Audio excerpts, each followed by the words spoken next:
Mais avant d'aller plus loin, j'aimerais prier le Seigneur. Parce que ce qui compte, c'est pas de parler, de réciter des versets de la Bible ou de les lire, c'est que derrière tout ça, derrière ces mots qui vont être dits, qu'il y a l'Esprit de Dieu et je veux m'abandonner à son Esprit. Je veux m'abandonner à l'Esprit du Seigneur. Seigneur Dieu, toi, ces moments éternels, ces moments voulus de toi, ces moments où ta parole elle est ouverte. Seigneur, ces moments, je veux les honorer, Seigneur, de tout mon cœur, je veux élever ta parole, mais avant tout, Seigneur, je veux me remettre dans tes mains. Je veux rien faire de moi-même, mais je me remets dans les mains du Saint-Esprit, que le Saint-Esprit prenne toute la place. Seigneur, il est écrit dans la Bible que le Saint-Esprit est là et il te glorifie. Alors glorifie-toi au travers de la parole. Change les cœurs, change les vies. Seigneur, la parole, elle n'aurait pas besoin de moi réellement, mais tu nous fais la grâce de te servir. Alors Seigneur, prends tout dans tes mains. Prends tout dans tes mains. Bénis chaque personne qui écoute, Seigneur, cette parole qui va être annoncée. Seigneur, prends tout dans tes mains. Saint-Esprit de Dieu, prends tout dans tes mains. Je m'abandonne à toi, Seigneur. Que toute la gloire te soit rendue à toi seul, parce que toi seul est digne d'être glorifié et d'être loué, Seigneur. Merci, Seigneur. Amen. J'aimerais lire un verset dans la Bible. Ça se trouve dans 1 Timothée 6, verset 12. La Bible, elle dit « Combat le bon combat de la foi ». Et vous savez, le mot combat, il veut dire beaucoup de choses pour moi. Et ce que j'ai fait aujourd'hui, ce soir, j'ai regardé dans le dictionnaire qu'est-ce que voulait dire le mot combattre, le mot combat. Et dans le dictionnaire Larousse, il y a 3 significations du mot combat. En un, il y a marqué c'est le fait de se battre avec des forces adverses. Et j'ai pris comme exemple qu'il y a 2 armées. Il y a 2 armées qui s'affrontent. Et les deux armées, ils sont adverses. Et ils combattent ensemble. Et on sait très bien que nous faisons partie de l'armée de Dieu, l'armée de Jésus, l'armée de la lumière. Mais que devant nous, il y a une autre armée. C'est l'armée des ténèbres. C'est l'armée de Satan. L'armée des démons. L'armée du péché aussi. Il y a aussi une autre signification qui dit toute lutte, le combat veut dire toute lutte menée par divers moyens, contre les obstacles divers, j'ai marqué moi piège, contre des dangers de toute nature. Un combat, ça peut être un combat contre une maladie, ça peut être un combat contre une angoisse, ça peut être un combat contre sa propre famille lorsqu'elle nous fait du mal. Mais il y a une 3e signification, et je l'ai pensée importante, je voulais prendre que 2 significations, mais elle est vraiment importante. Le mot combat dans le dictionnaire français veut dire lutter contre un mal et mettre tout en œuvre pour qu'il disparaisse. C'est d'être l'élément qui permettra de le neutraliser, de faire cesser le mal. C'est ça le combat. C'est de mettre tout en œuvre.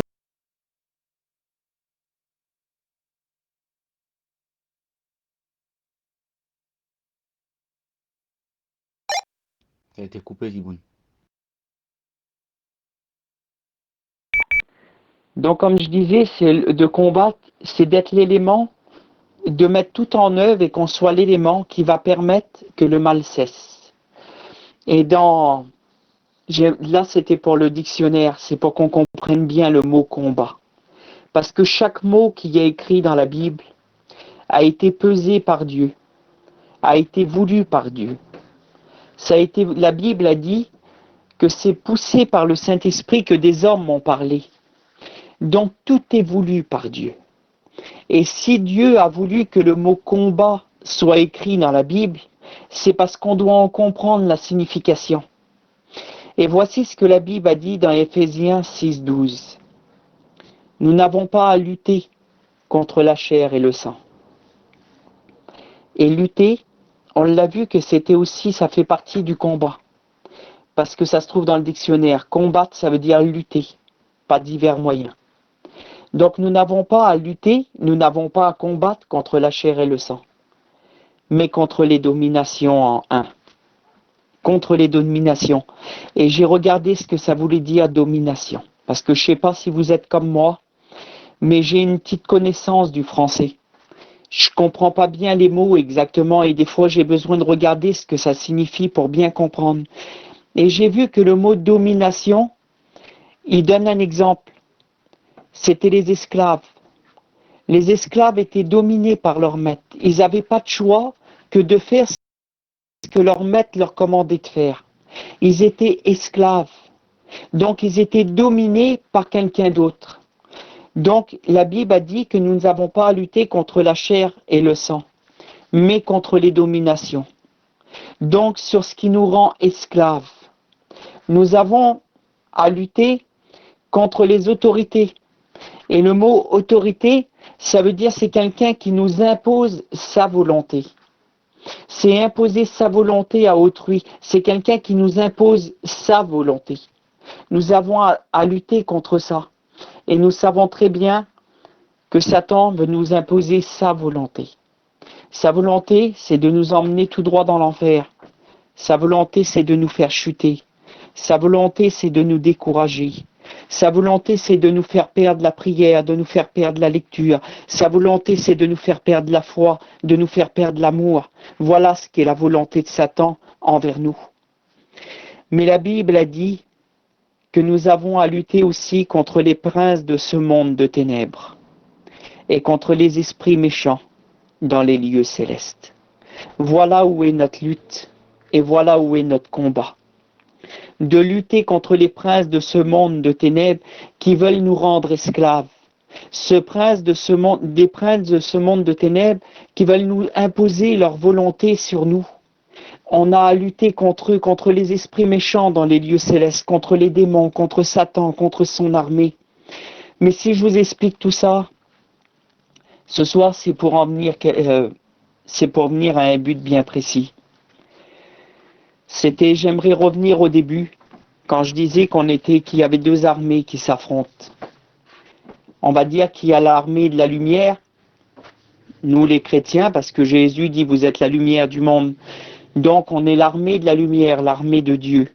Et en face de nous, on a l'armée des ténèbres, l'armée de l'obscurité, l'armée des ténèbres.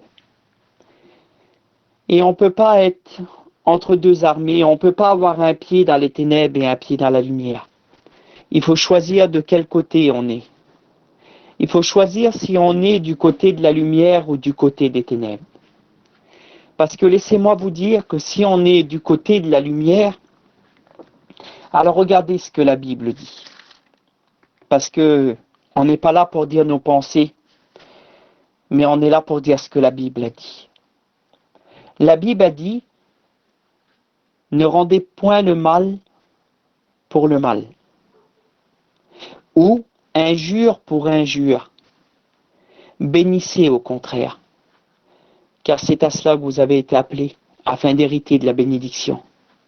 Mais si quand on vient te faire du mal, que tu rends toi aussi le mal, n'es-tu pas comme celui qui est en face de toi? Ou si on vient et qu'on te donne des injures et que toi tu injures aussi, n'es-tu pas semblable à celui qui est en face de toi? Mais lorsqu'on vient et qu'on te fait du mal et qu'au lieu de rendre du mal que tu bénis, alors à ce moment-là, tu déclares que tu fais partie de la lumière, que tu es l'armée de la lumière. À ce moment-là, tu déclares que tu n'es pas comme celui qui est en face de toi, mais que tu es de la lumière, que tu es du côté de Dieu. Et regardez ce que la Bible a dit.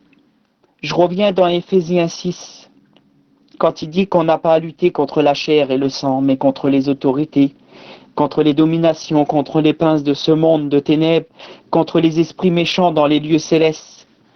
Regardez ce que la Bible dit. C'est pourquoi prenez toutes les armes de Dieu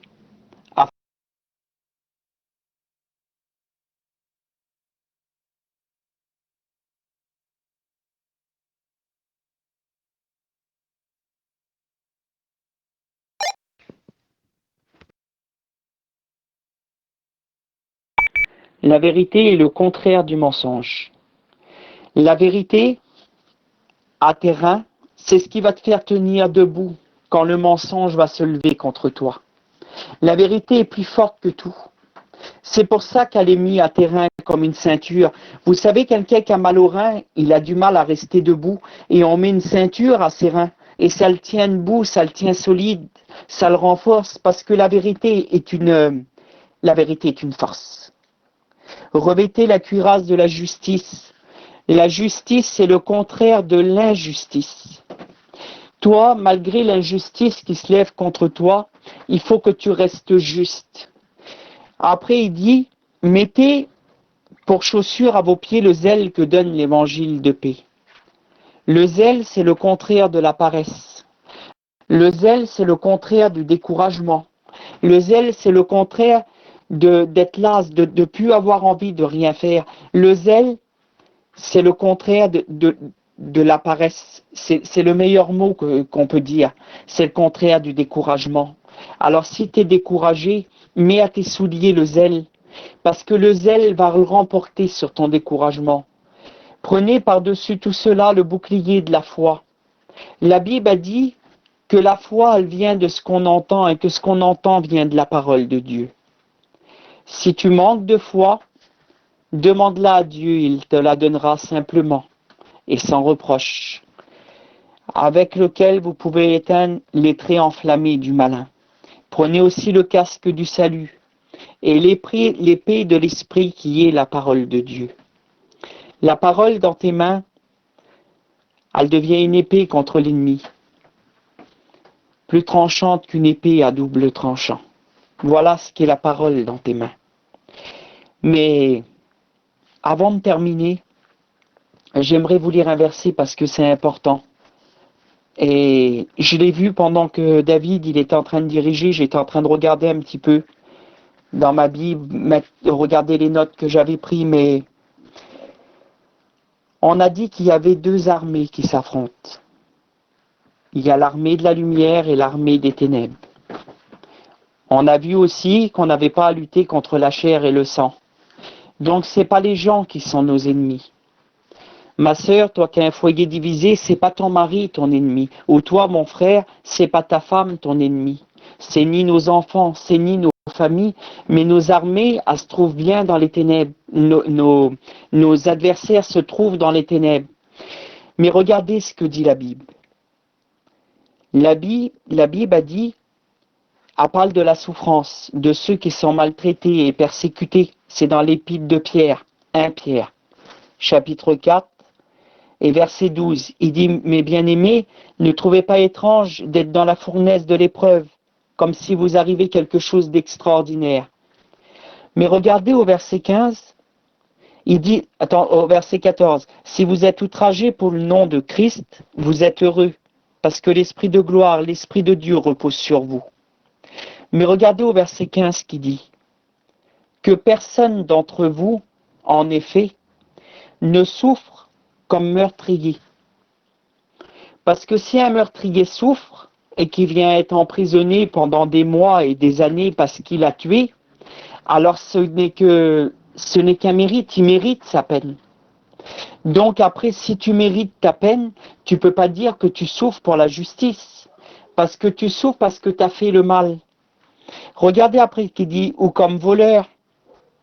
Si tu n'as pas été honnête et tu es condamné, alors à ce moment-là, si tu es condamné parce que tu n'as pas été honnête, tu ne peux pas dire que c'est le diable qui t'attaque. Ce n'est que ta peine que tu encours parce que tu as volé. Ou la Bible a dit, ou un malfaiteur. Et regardez, c'est là que je voudrais en venir. Mais il y en a qui souffrent parce qu'ils se sont ingérés dans les affaires d'autrui. Il y en a qui ont des persécutions dans leur vie parce qu'ils se sont mêlés des affaires d'autrui. Il y en a qui se mêlent du foyer de leurs enfants, il y en a qui se mêlent des foyers, il y en a qui se mêlent des problèmes des gens et ils attirent sur eux de grands problèmes. Mais à ce moment-là, c'est plus un combat contre les ténèbres, c'est un combat parce que tu as mal fait. Et j'étais en train de lire mes notes et je suis tombé sur ce verset-là. Et je pense que c'est important de mettre une séparation entre le combat spirituel et les combats qu'on a à subir parce qu'on a mal fait. Alors si tu es dans ce cas-là, si tu souffres à cause d'une chose que tu as mal fait, alors repens-toi. Repens-toi devant Dieu. Et repens-toi devant la personne que tu as outragée ou que tu as offensée. Repens-toi.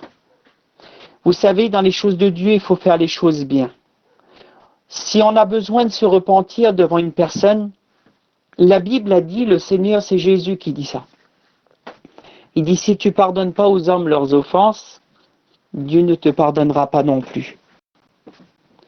Il dit aussi, le Seigneur, si tu as quelque chose contre ton frère ou si tu sais que ton frère a quelque chose contre toi, laisse là ton offrande et va te réconcilier avec ton frère. Vous savez, des fois, ça sert à rien de passer des longues heures de prière. On pourrait passer de longues heures à genoux. Si on ne répare pas ce qui a été détruit, ça sert à rien. On pourrait prier pendant des heures et des heures. Ton travail à toi, c'est d'aller réparer. C'est de te repentir. Si tu as besoin de repentance, alors repens-toi. Si tu as besoin de pardonner, alors pardonne. Si tu as mal fait, alors va demander pardon à la personne que tu as offensée ou la personne à qui tu as fait du mal. Et le Seigneur, seulement après que tu aies fait tout ce qu'il y a à faire, parce que c'est ce que la Bible a dit, le Seigneur viendra te bénir. Et j'aimerais juste terminer. On a vu que Éphésiens 6 nous dit, nous n'avons pas à lutter contre la chair et le sang, mais contre les dominations, contre les autorités, contre les princes de ce monde de ténèbres, contre les esprits méchants dans les lieux célestes. Mais vous savez ce que dit Colossiens? Je regarde, j'avais mis un petit... Ouais. Voilà ce que Jésus a fait. Il a effacé l'acte dont les ordonnances nous condamnaient et qui subsistait contre nous. Il l'a éliminé en le clouant à la croix. Il a dépouillé les dominations. Vous voyez ce qu'il dit? Nous avons à lutter contre les dominations. Mais Jésus, lui, les a dépouillées, les dominations et les autorités, et les a livrées publiquement en spectacle, en triomphant d'elles par la croix.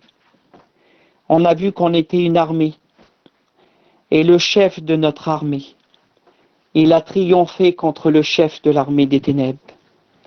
Il les a livrés en spectacle, il a triomphé d'eux par la croix.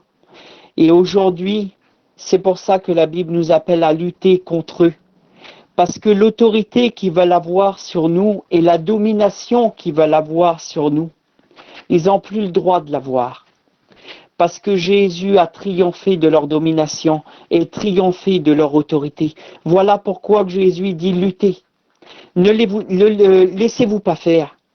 Ne laissez pas dominer sur vous les démons. Ne laissez pas dominer sur vous l'angoisse. Ne laissez pas dominer sur vous le péché. Ne laissez pas leur autorité dominer sur vous. Parce que j'ai triomphé d'elles par la croix. Je les ai livrées en spectacle. C'est pour ça que Jésus nous dit de lutter, de ne pas nous laisser faire, parce qu'ils ont été vaincus. Alors voilà la parole que j'avais sur mon cœur, de combattre le bon combat de la foi, de ne pas combattre un mauvais combat, mais de combattre le bon combat de la foi, et de ne pas oublier que nous sommes l'armée du Dieu vivant, l'armée du Dieu puissant, que les armes avec lesquelles nous combattons ne sont pas charnelles, mais elles sont puissantes par la vertu de Dieu pour renverser les forteresses du diable. Voilà les armes que l'on possède. La vérité pour ceinture, la cuirasse de la justice, les souliers que donne l'évangile de paix et le zèle. La Bible a dit qu'on a le casque pour salut, qu'on a le bouclier de la foi et qu'on a l'épée de la parole de Dieu. Et les armes que Dieu nous a données, c'est des armes de lumière. Parce que la vérité a les lumières. La justice a les lumières. La foi a les lumières. Le salut, il est lumière. Le zèle que donne l'Évangile c'est la lumière. L'épée de l'Esprit, la parole de Dieu, n'est-elle pas une lampe à nos pieds? C'est la lumière. Nous sommes l'armée de la lumière et les armes que nous avons, elles sont lumière et elles sont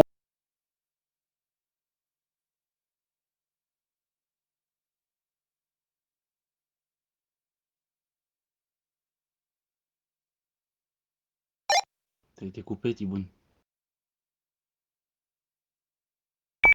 Je disais que si vous vous mettez dans un camping ou dans une maison, que vous éteindez la lumière, tout est noir, mais dès que vous allumez la lumière, les ténèbres s'en vont. Voilà les armes avec lesquelles on combat. Elles nous rendent triomphantes des ténèbres. Voilà la parole que j'avais sur mon cœur, sur ces quelques mots. Je vais prier avec vous et que le Seigneur nous bénisse ensemble. Seigneur, merci. Merci d'avoir touché mon cœur un jour. Merci parce que le diable avait fait de moi sa proie.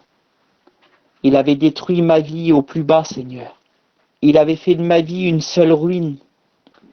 Seigneur, il me faisait habiter dans les ténèbres. Il avait sa main sur moi, Seigneur. Tout était ténèbres dans ma vie. Tout était angoisse, tristesse, dépression. Seigneur, ma vie, elle était rien.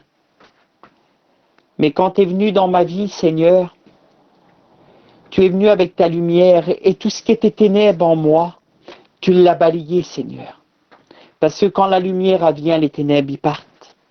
Et je suis conscient que je fais partie de cette armée, Seigneur, cette armée du Dieu vivant, cette armée de la lumière.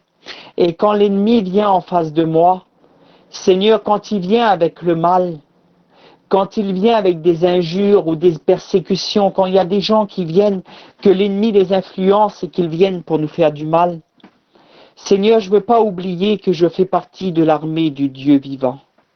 Je ne veux pas oublier, Seigneur, que je t'appartiens à toi et que les armes avec lesquelles je combats, Seigneur, sont les tiennes. Elles sont puissantes et elles renversent les forteresses du diable. Elles détruisent les plans du diable, Seigneur. Voilà les armes, Seigneur, que tu m'as données. Seigneur, je prends toutes les armes sur mon cœur, sur mon âme et sur ma vie, afin de triompher du mal, Seigneur. Afin de triompher de Satan, de son armée, du péché, Seigneur, afin de triompher de tout ce qui triomphe de moi, tout ce qui veut prendre autorité sur ma vie. Seigneur, je me revêtis de toi et de ta parole. Seigneur, parce que tu as livré en spectacle toutes les autorités, toutes les dominations.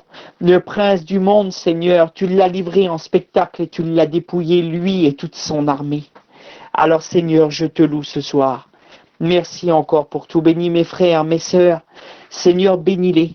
Et nous voulons combattre le bon combat de la foi, comme dit ta parole. À toi l'honneur et à toi la gloire, Seigneur. Que Dieu vous bénisse.